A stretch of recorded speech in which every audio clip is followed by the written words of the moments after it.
Good evening, dear listener. Tonight we return once again to the forgotten folds of history, in search of moments that shaped the world in quiet ways.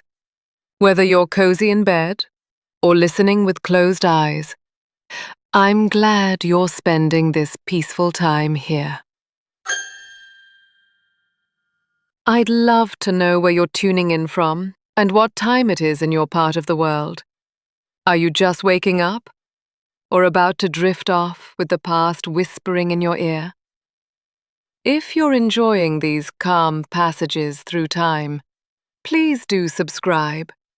There are many more nights like this ahead. Now close your eyes and imagine this. It's the year 1356, and the sun is just beginning to rise over the muddy fields of northern France.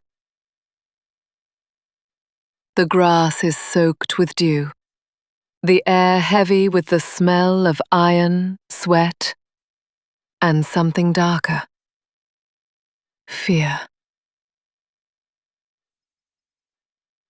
Although pitched battles were relatively rare in the vast tapestry of the Middle Ages, when they did erupt, they thundered with a fury that could decide the fate of kingdoms.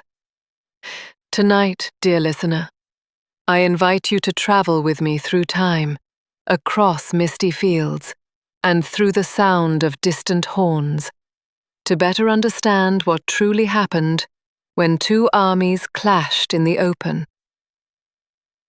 You may be imagining knights in shining armor, galloping into glory. But the truth is far more complex, and far more human. Between the years 1000 and 1500 CE, Europe simmered with tension. Lords and kings ruled under a feudal system, in which power was fragmented. The land bristled with fortresses, each one a symbol of a noble's dominion. Because these castles were so defensible and so strategically vital, most military operations centered around siege warfare, where armies dug in for long, grueling weeks or months, hoping to outlast or starve the enemy. However, when a pitched battle did arise, when two armies met in an open field, something extraordinary happened. These confrontations often unfolded not by choice, but by necessity. A defending army might be forced to meet a marauding force, devastating their lands through what was known as a chevauchée, a brutal campaign of mounted raids where invaders looted, burned, and humiliated the countryside.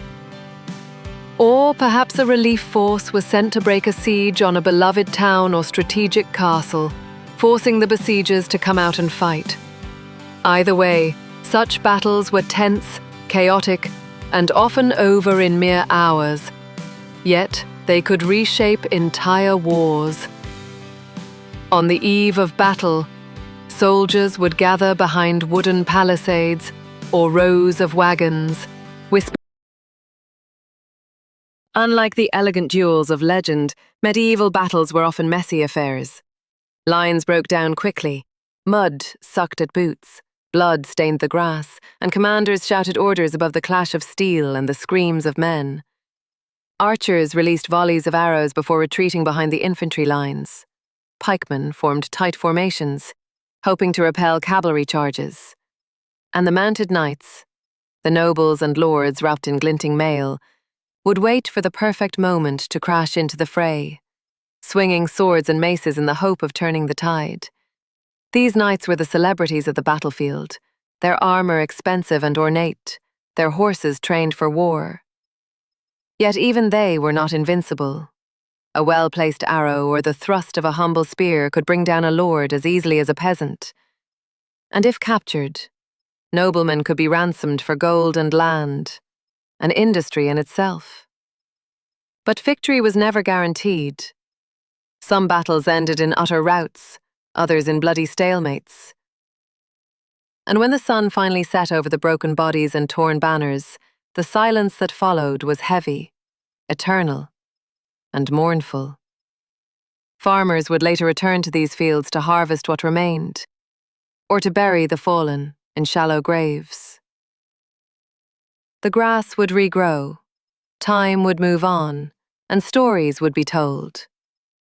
So as you close your eyes tonight and listen to the echoes of clashing swords fading into the distance, remember that history is not just the story of kings and castles, but of ordinary people caught in extraordinary storms. Let the quiet hum of time lull you to rest. When imagining a medieval battlefield, it's easy to see a blur of steel, mud, and chaos. But behind that storm of violence was a careful and layered structure of people, each with their own role, status, and story. So let's quietly walk among them now and see who really fought in these brutal clashes beneath banners and sky. In a world where the feudal system reigned, standing armies were a rarity. Instead, when a monarch called for war, it was up to each noble to fulfill their obligation. This usually meant either bringing a certain number of armed men or paying a fee that allowed the king to hire mercenaries. And so, like threads woven into a vast and messy tapestry, armies were stitched together from fiefdoms, towns, and even across borders. Each soldier came with what he could afford, some with shining armor, others with little more than a rough spear and the clothes on their back. Medieval armies were generally divided into three main parts: cavalry, infantry, and missile troops. Of these, the cavalry was the most glamorous. At the very top were the knights, wealthy landowners wrapped in metal and pride.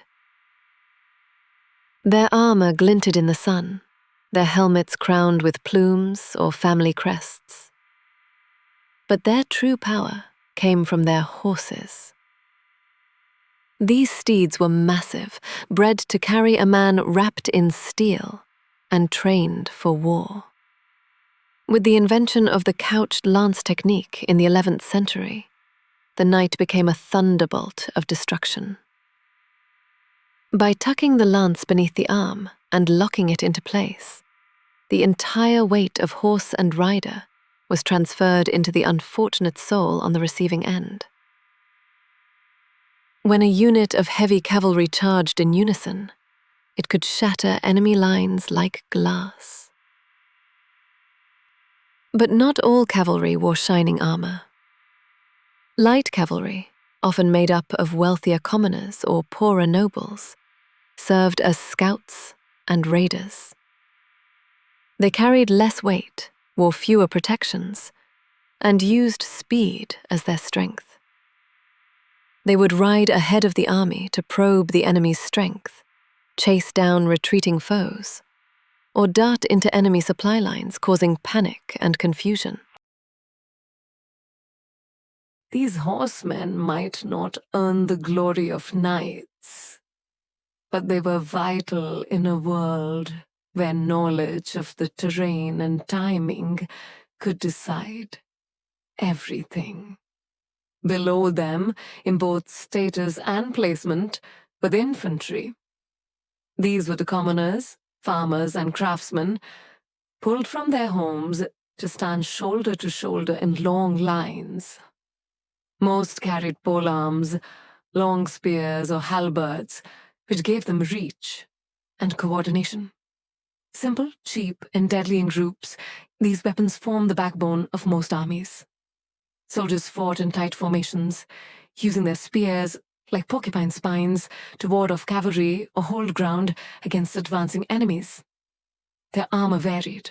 Some wore full mail or plate if they were lucky, others only a gambeson, a thick padded coat that could stop some blows.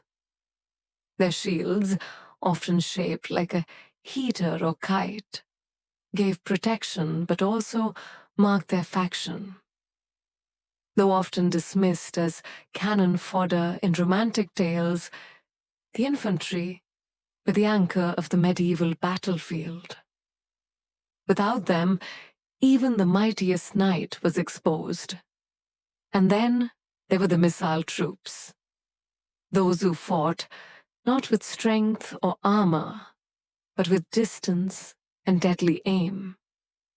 Archers were highly trained and in high demand. The longbow, in particular, became famous in English hands, requiring years of practice and immense strength to draw and release. These archers were valuable, paid well, and often stood behind the infantry, sending clouds of arrows to soften enemy ranks before the clash. The crossbow was easier to use and deadlier at close range. Though slower to reload, it could pierce armor and was terrifying to face. Some cities, like Genoa, raised elite crossbowmen who became prized mercenaries across Europe. Slingers, rare but still used, hurled stones with astonishing speed and accuracy, especially in rugged terrain. Together these soldiers, rich and poor, trained and green, created the living machine of medieval warfare. From the glittering knight to the trembling footman, each had their place in the chaos. And though history remembers the names of kings and generals, it is these men, the thousands whose names are lost to time, who bore the true weight of the battlefield. So as you lay back now, letting the hum of distant memories carry you, know that the clang of armor and the roar of war is far behind you. You've walked through mud and mist, through banners and battle cries. But now it's time to rest. Let the fields grow quiet. Let the swords be sheathed. The torches flicker low, and the stars begin to watch over the earth. Now, when the moment of battle finally arrived, everything depended on preparation, terrain, and timing. Medieval armies, although smaller than their ancient counterparts, carried the weight of kingdoms and dynasties on their shoulders. Numbers, while not the only deciding factor, still shaped the very course of warfare. Unlike the massive armies of antiquity, like the 80,000 Roman troops at Cannae, medieval armies were modest in comparison. Even legendary engagements like Agincourt saw the English fielding only about 6,000 to 8,000 soldiers, against a French force that, while significantly larger, still barely reached 25,000. Such numbers were immense for the time. Why were medieval armies so small? The answer lies in logistics, population density, and the decentralized nature of feudal Europe. Raising, equipping, and feeding large armies was difficult. Without the infrastructure of a central empire like Rome, medieval rulers had to rely on a patchwork of nobles and mercenaries to fill their ranks. Most of these armies were made up of foot soldiers, common men conscripted from villages and towns. Depending on the battle, infantry could make up 70 to 90% of an army. These soldiers carried spears, axes, and swords, often wearing mismatched armor or none at all. Among them marched the heartbeat of the army, ordinary men with extraordinary courage. Meanwhile, the mounted knights, those icons of chivalry and power, were far fewer than legend would have us believe. Often numbering only in the hundreds, they were precious, deadly weapons, used for specific purposes rather than brute numbers. Their armor, horses, and training made them formidable, but costly and rare. In contrast, the English, during the 100 Years' War, shifted the balance by investing in a different kind of force: missile troops. Longbowmen became the backbone of English armies, sometimes outnumbering knights and infantry by ratios of 5-1 or even 10-1. These skilled archers could unleash a rain of arrows that darkened the sky and shattered enemy morale before a sword was ever drawn. When battle became unavoidable, both sides sought the best possible position. High ground was treasured. From there, archers could fire farther, and foot soldiers had the advantage of fighting downhill. Armies tried to secure their flanks against rivers, cliffs, or dense forests. Anything that would prevent the enemy from circling around and attacking from behind. This tactic, known as anchoring the flank, was essential in avoiding one of the deadliest dangers in medieval combat: being surrounded. The layout of the army was carefully planned. Infantry were typically placed in the center, forming a dense wall of spears and shields. Missile troops, whether archers or crossbowmen, were often positioned in front during the early stages to harass the enemy, then retreated behind the main line when the melee began. Cavalry waited on the wings, ever ready to sweep around and strike like lightning. Or sometimes they were held in reserve at the center, positioned to deliver the crushing final blow. Coordination was vital. Without it, even a numerically superior army could be thrown into confusion and routed. Every unit had a role. Every movement had a purpose.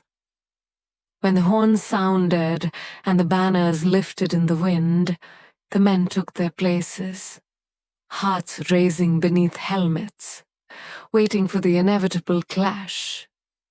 This is where discipline mattered, where fear had to be locked away, and where a man's training, courage, and fate met under the weight of sword and sky. And now, as the battle lines stretch out before you, and the murmur of the waiting armies fades into twilight, let your thoughts soften and your breathing slow. The soldiers are still. The knights hold their reins in quiet reverence. Even the archers lower their bows for a moment of silence. It is not yet time for war. It is time for rest. So close your eyes, little dreamer of ages past.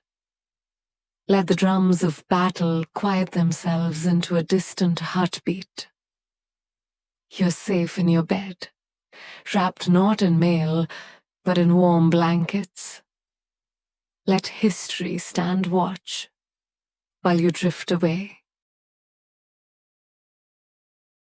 Once the mounted charge had been unleashed, the battlefield transformed into a storm of noise and fury. The sound of hooves pounding the earth, the creak of armor, the clash of metal upon metal, and the cries of men created a deafening symphony of violence.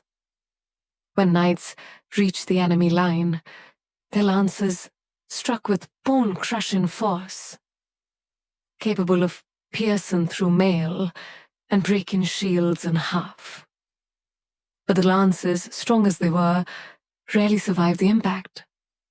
Most shattered on contact, and the knights would draw swords, axes, or maces to continue the fight amidst the enemy ranks. If the initial impact did not break the line, then the melee turned into a grueling slog where formation, discipline, and brute endurance decided the outcome. Amidst this chaos, communication was a fragile thread that could unravel at any moment. That is why the pre-battle organization into battles of wards was essential. With sub-commanders leading each section, decisions could be made swiftly on the local level. Yet even so, the fog of war was real. Dust clouds kicked up by movement, the confusion of combat, and the noise of clashing steel all made it difficult to coordinate once the lines met.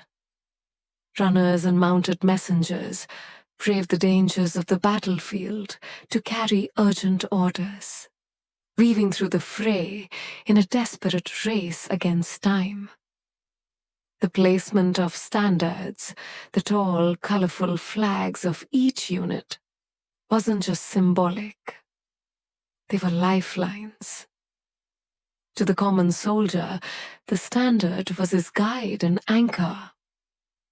In the madness of the fight, all he had to do was look up and see if his standard still stood. If it moved forward, he pushed on. If it fell, his world could crumble with it. The battle could rage for hours or be decided in minutes. A successful cavalry charge, a gap exploited by light infantry, or the death of a commander could all turn the tide. Morale was as important as armor.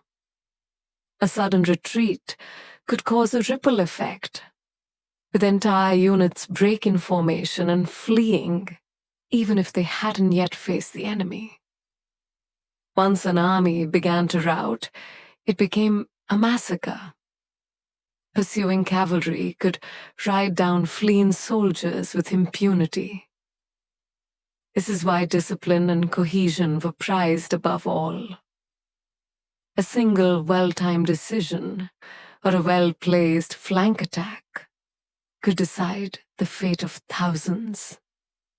Some commanders were known for their ability to read the field and adapt. Others lost everything because they underestimated the terrain or overestimated their own troops.